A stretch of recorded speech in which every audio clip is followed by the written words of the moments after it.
नमस्कार मित्रांनो, कालच किंवा एक दोन दिवसापूर्वी MPSCने कंबाईनच्या मुख्य परीक्षेचा जो सिलेबस चेंज केलेला आहे त्यामध्ये त्यांनी सायन्स अँड टेक्नॉलॉजीचा पार्ट म्हणून हा सुदूर संवेदनाचा उल्लेख केलेला आहे।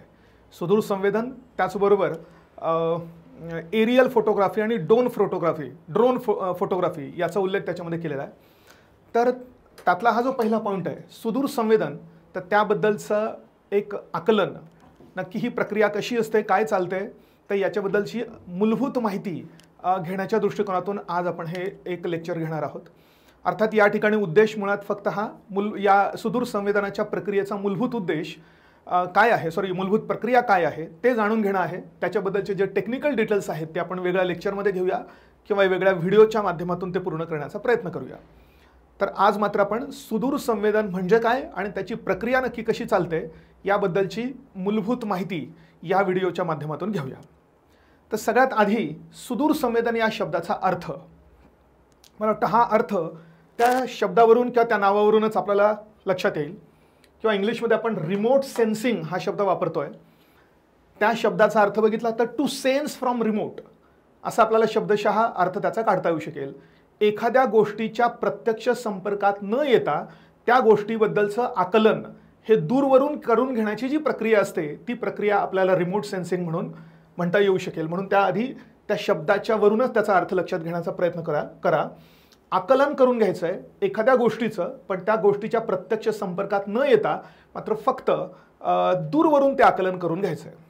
तर तसं बघितलं तर आपले जे 5 ज्ञानेंद्रिय आहेत त्या 5 ज्ञानेंद्रियांपैकी 3 ज्ञानेंद्रियांचं काम सुद्धा एक प्रकारे रिमोट सेन्सिंगच्या किंवा सुदूर संवेदनाच्या माध्यमातूनच चालतं।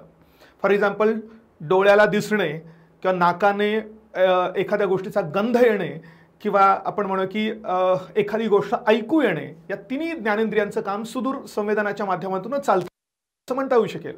कारण आपण डोळ्याने दूरवरून बघतोय किंवा दूरवरच्या सगळ्या गोष्टी आपण डोळ्याने बघतोय, तर त्या गोष्टीच्या प्रत्यक्ष संपर्कात न येता सुद्धा एखादी गोष्ट लांबूनच आपल्याला माहिती होते।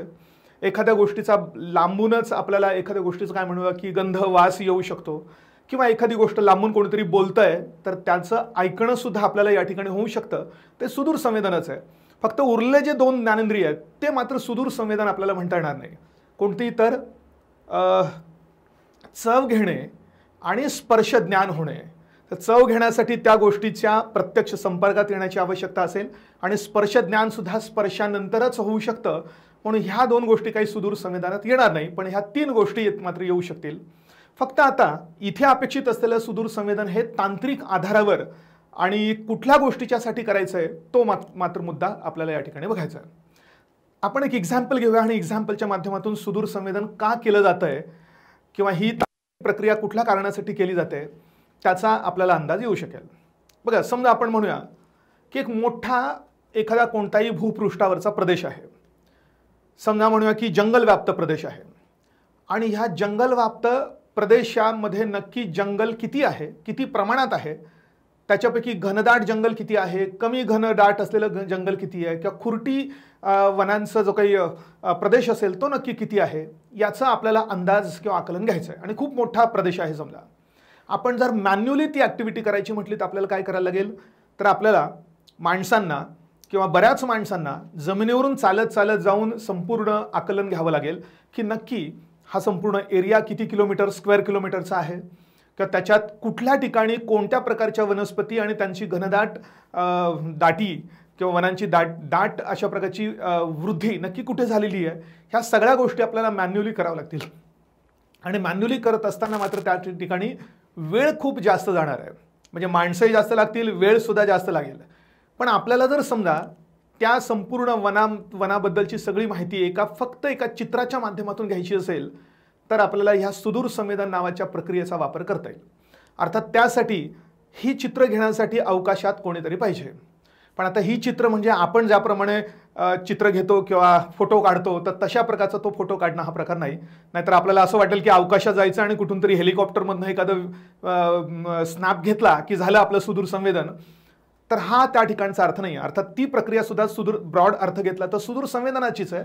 फक्त या ठिकाणी जी तांत्रिक प्रक्रिया आणि खूप मोठ्या प्रमाणात आपल्याला जर समजा हे मोठ्या एरियाबद्दलची इन्फॉर्मेशन घ्यायची असेल तर त्यासाठी ही प्रक्रिया आणि तशा प्रकारचे उपग्रह, फॉर एक्झाम्पल यासाठी वापरल्या जाणाऱ्या उपग्रहांना सुद्धा आपण IRS प्रकारचे सॅटेलाइट्स म्हणतो, इंडियन सॅटेलाइट्स किंवा भारतीय सुदूर संवेदन उपग्रह असं पण म्हणतो. तर ते उपग्रह कुठल्या कक्षेत असतात, कुठल्या पद्धतीनं काम करतात याच्याबद्दलचं सुद्धा आपल्याला आपण एक वेगळं लेक्चर घेऊया.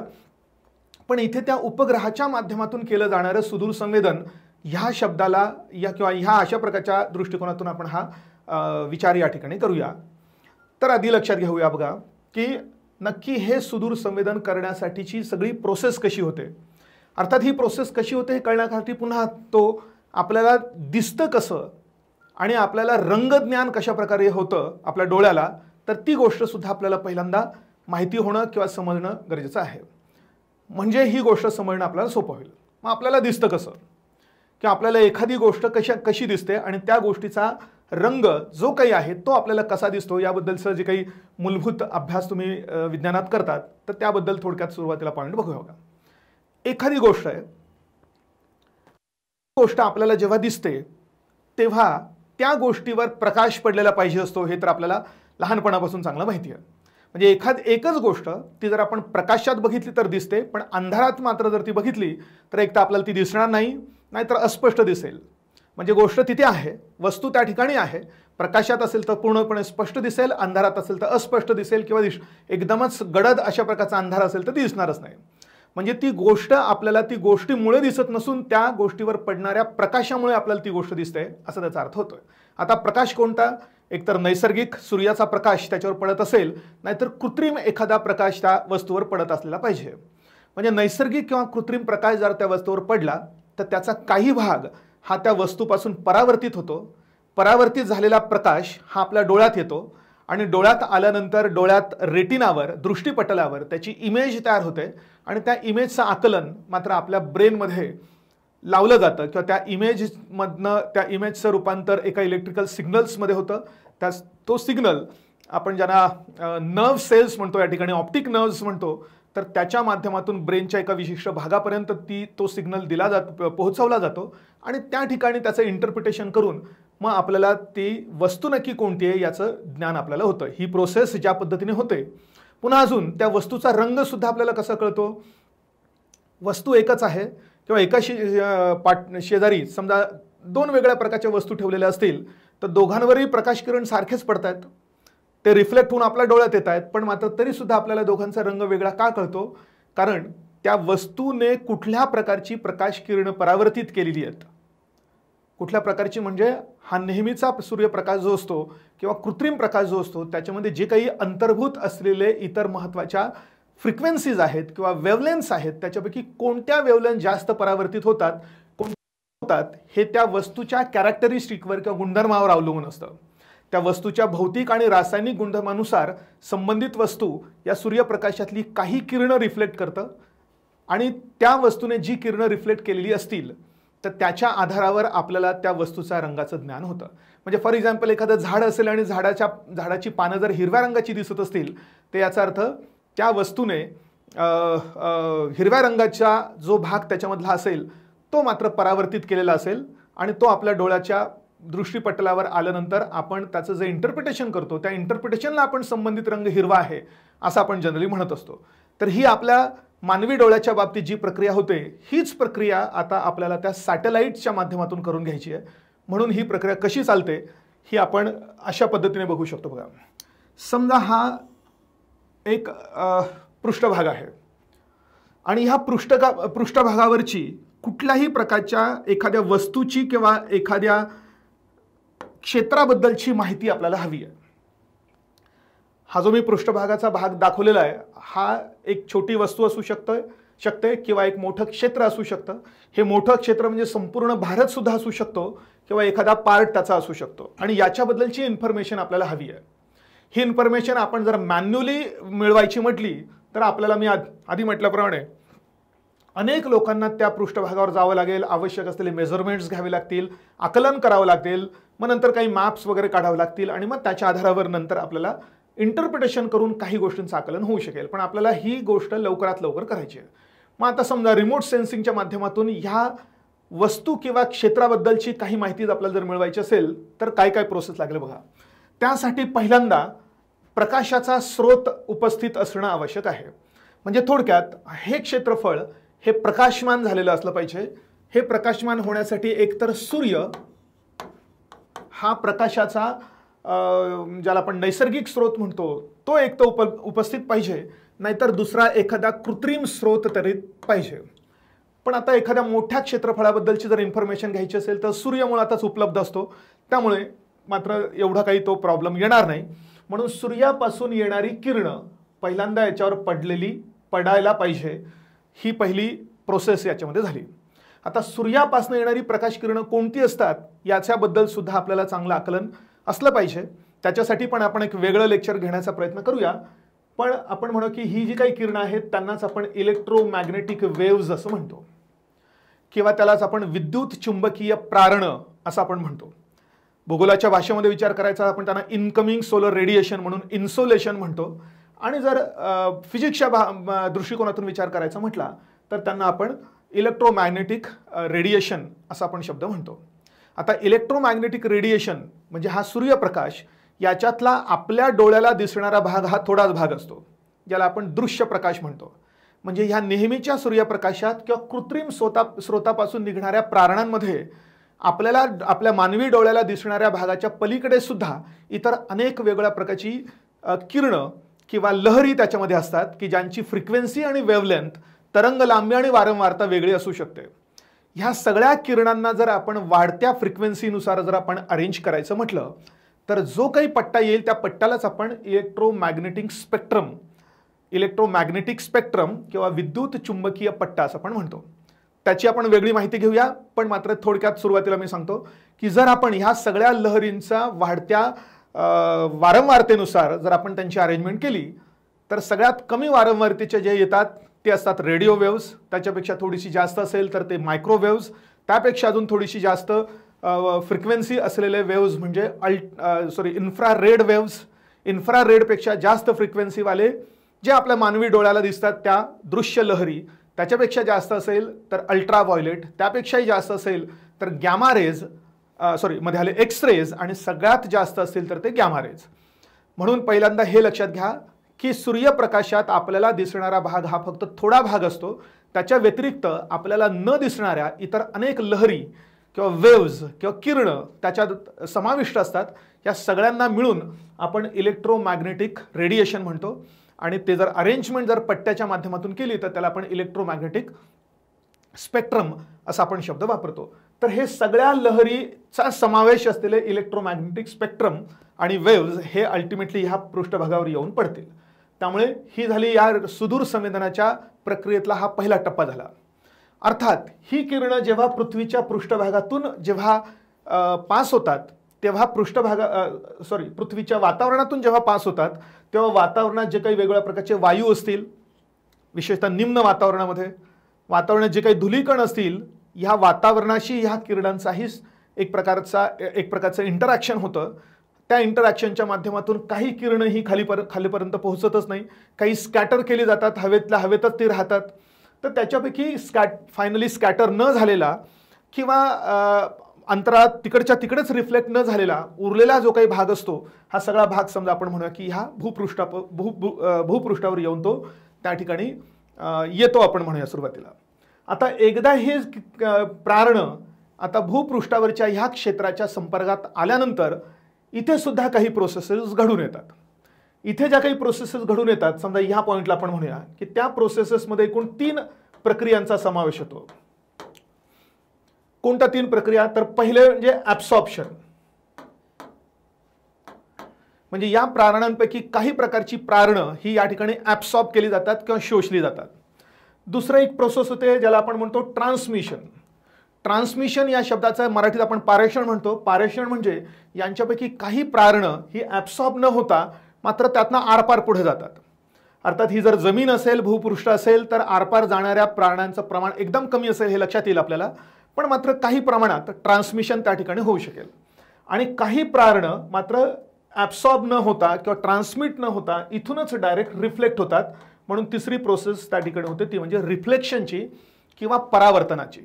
आणि आता सुदूर संवेदनासाठी हे परावर्तित किरणं जी असतात ती परावर्तित किरणं या ठिकाणी काम करणार आहेत हे आपल्याला पहिल्यांदा लक्षात घ्या. म्हणजे यांच्यापैकी काही भाग हा ॲब्सॉर्ब होणार, त्याचा आपल्याला म्हणजे ह्या प्रोसेससाठी फायदा नाही. जो भाग ट्रान्समिट होणार म्हणजे मधून आरपार जाणार त्याचाही आपल्याला काही कुठल्याही प्रकारचा फायदा होणार नाही. त्यामुळे फायदा होणार आहे किंवा या प्रोसेसमध्ये वापरली जाणार आहेत अशी किरणं की जी आता या ठिकाणी रिफ्लेक्ट होतात. अर्थात रिफ्लेक्ट झाल्यानंतर त्यांची वेव्हलेंथ वाढते. हे जे इनकमिंग असतात हे नेहमी short wave incoming solar radiation असतात. रिफ्लेक्ट झाल्यानंतर मात्र ते लॉंग वेव्ह टेरेस्टेरियल रेडिएशन म्हणून ते ओळखले जातात, पण ते लॉंग वेव्ह झालेले असतात. मग आता हे रिफ्लेक्ट झालेले जे असतील ते पुन्हा वातावरणातून प्रवास करतात. वातावरणात जे काही कण आहेत, वायू आहेत, त्यांच्याशी पुन्हा त्यांची इंटरॅक्शन होते. आणि हे इंटरॅक्शन झाल्यानंतर जे काही उरलेले किरणं असतील हे सगळी किरणं आता वरती गेलेली असतात, अंतराळात गेलेली असतात. आणि यांना कॅप्चर करणारा कोणीतरी वरती पाहिजे असतो. जसं फोटो घेताना आपण जवळच असतो एखाद्या व्यक्तीच्या का वस्तूच्या, तर आता आपल्याला याचा एक प्रकारे फोटो घ्यायचा आहे असं इमॅजिन करा. आणि तो फोटो आपल्याला ह्या परावर्तित किरणांच्या माध्यमातून घ्यायचा आहे. म्हणून तिथे वरती कोणीतरी पाहिजे. तर वरती जो आपण त्यासाठी आधीच प्रक्षेपित करून ठेवलेला असतो त्यालाच आपण सुदूर संवेदन उपग्रह असं म्हणतो. हे वेगवेगळ्या प्रकारचे उपग्रह वेगवेगळ्या कारणासाठी तयार केलेले असतात, सोडलेले असतात. काही फक्त कार्टोग्राफीसाठी असतात, काही नैसर्गिक संसाधनांचा शोध घेण्यासाठी असतात, काही फक्त GPS सारखे जे असतील ते फक्त सिग्नल घेऊन फक्त आपल्याला स्थान दर्शवण्यासाठी काम करणारे असू शकतात, काही फक्त नकाशा शास्त्रासाठी असतात. तर सुदूर संवेदनासाठी वेगवेगळ्या प्रकारचे उपग्रह सोडलेले असतात. अर्थात उपग्रहच लागतो असं नाही. सुदूर संवेदनामध्ये पूर्वी उपग्रहाच्या आधी मात्र वेगवेगळ्या प्रकारचे कॅमेरे धारण करणारे बलून सुद्धा सोडले जायचे. पण आता तो प्रकार मात्र आता त्याची काही गरज राहिली नाही, कारण आता उपग्रह प्रक्षेपणाचं तंत्रज्ञान अत्यंत प्रगत झालेलं आहे. म्हणून वेगवेगळ्या कारणासाठी वेगवेगळ्या प्रकारचे उपग्रह आपण एका विशिष्ट कक्षेमध्ये प्रक्षेपित केलेले असतात. आणि ते उपग्रह त्यांना आपण एक सिंगल जनरल नाव देतो IRS प्रकारचे उपग्रह.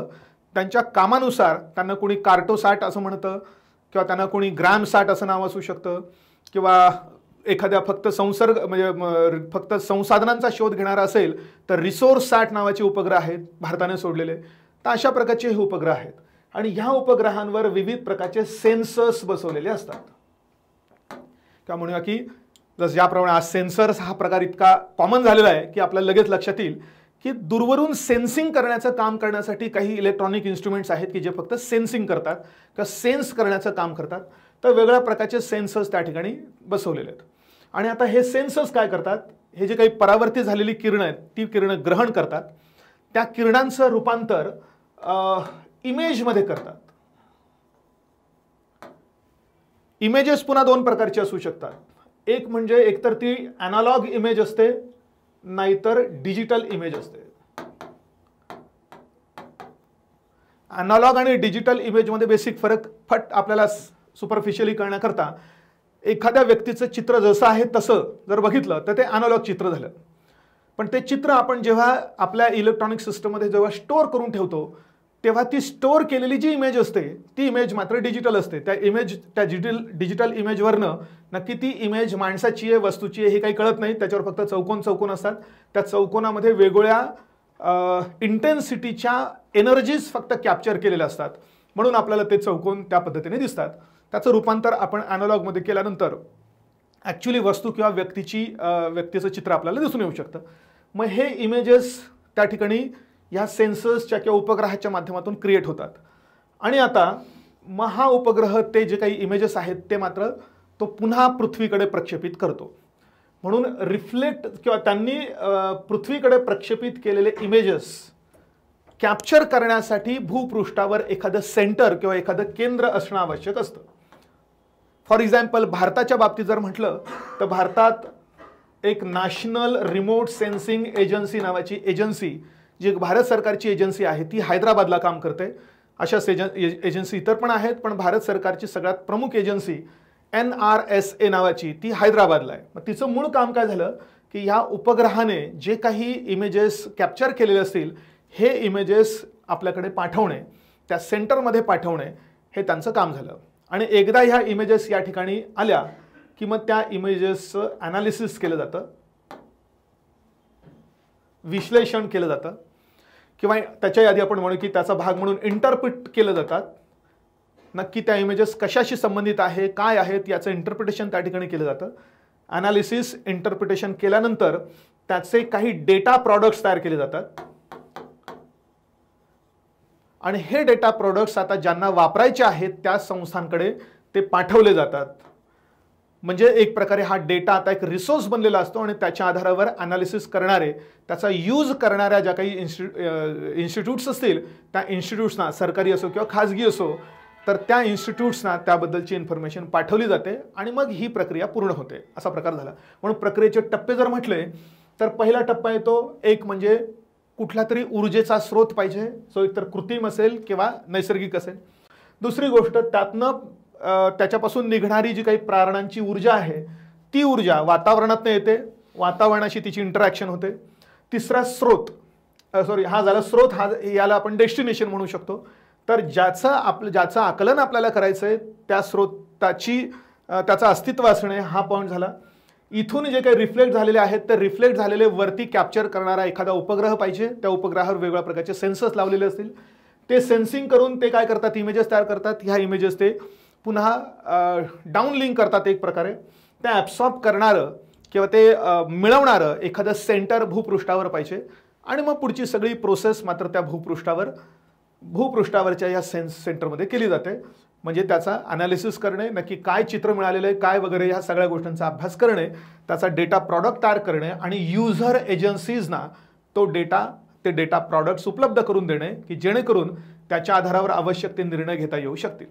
फॉर एक्झाम्पल एखाद्या ठिकाणी पूर आला समजा आणि पूर आल्यानंतर ह्या पुराबद्दलची सगळी इन्फॉर्मेशन या उपग्रहाने कॅप्चर केल्यानंतर ती ह्या सेंटरमध्ये आल्यानंतर मग त्या ठिकाणी पुराचं प्रमाण किती आहे, पुराची पाण्याची डेप्थ नक्की किती आहे, किंवा सारखे म्हणजे 1-2 तासाच्या कालांतराने जर ते उपग्रहांच्या इमेजेस इंटरप्रिट केल्या तर मग काळानुसार सुद्धा पुराच्या स्थितीमध्ये नक्की काय बदल झालेला आहे या सगळ्या गोष्टींचा डेटा प्रॉडक्ट या ठिकाणी पहिल्यांदा इंटरप्रिट केला जाईल आणि मग ते पूर नियंत्रण करणाऱ्या यंत्रणांकडे ते पाठवले जातील. त्या आधारावर ते निष्कर्ष काढू शकतील.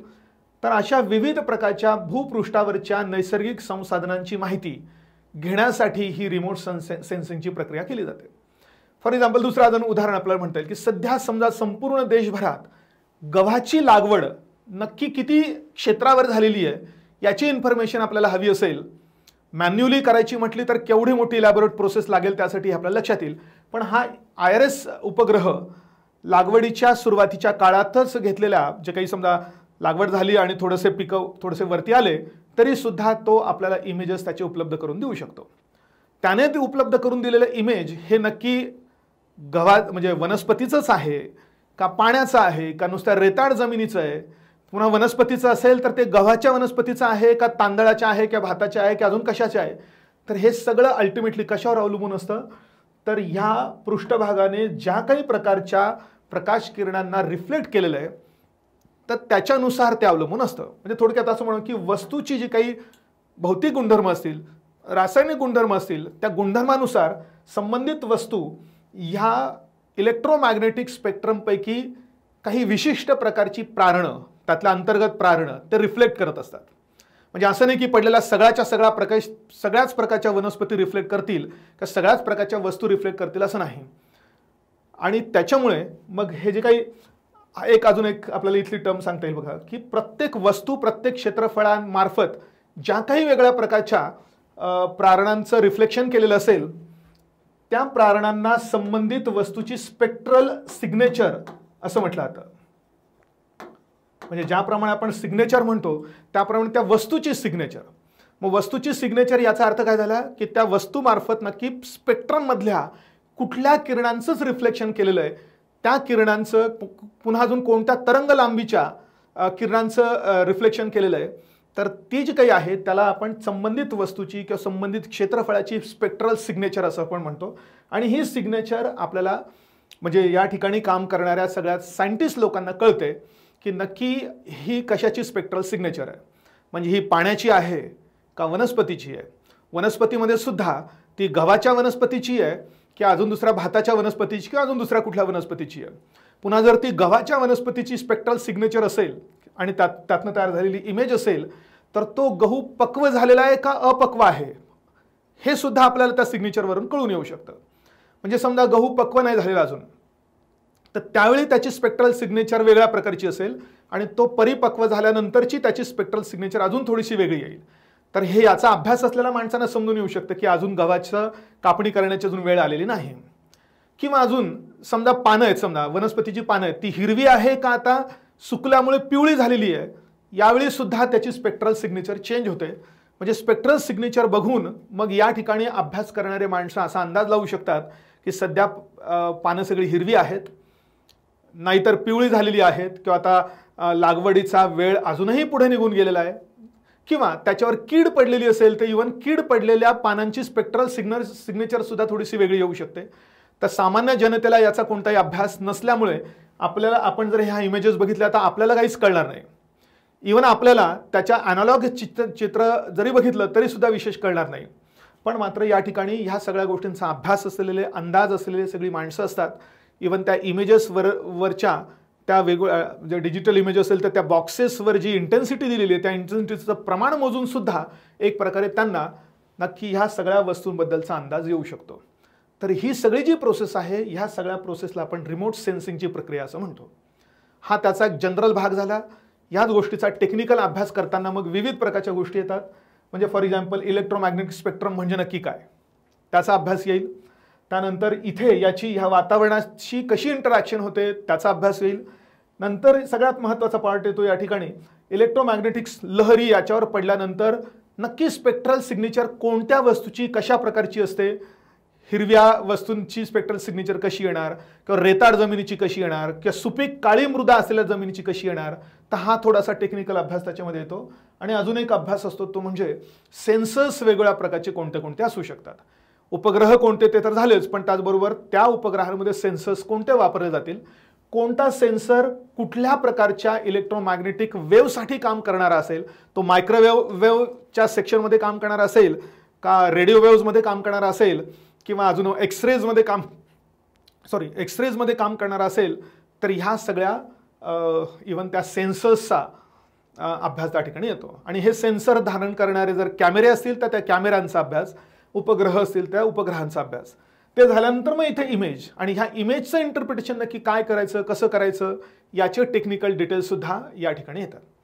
पण आता आपल्या मुख्य परीक्षेमध्ये फक्त रिमोट सेन्सिंग एवढाच उल्लेख केलेला आहे, त्यामुळे याचे किती टेक्निकल डिटेल्सवर प्रश्न येतील हे काही आता अजून तरी आपल्याला माहिती नाही. पण पूर्वीची जी मुख्य परीक्षा होती राज्यसेवेची, त्याच्यामध्ये मात्र रिमोट सेन्सिंगचा फार मोठा सिलेबस त्यांनी दिलेला होता आणि त्याच्यात ह्या प्रोसेसपासून ह्या इमेज इंटरप्रिटेशनपर्यंत सगळ्याच बद्दलचा तो अभ्यास त्या ठिकाणी दिलेला होता. तर ॲटलिस्ट याच्यावरून मला वाटतं तुम्हाला रिमोट सेन्सिंग नक्की प्रोसेस काय असते याचा थोडासा अंदाज आला असेल असं मला वाटतं. पुढच्या अजून एका लेक्चरमध्ये आपण काही याच्याबद्दलचे टेक्निकल डिटेल्स घेण्याचा आपण प्रयत्न करूया. नवनवीन व्हिडिओज पाहण्यासाठी आणि नोटिफिकेशनसाठी आजच आमच्या YouTube चॅनलला सबस्क्राईब करा. Bhagirath IAS academy.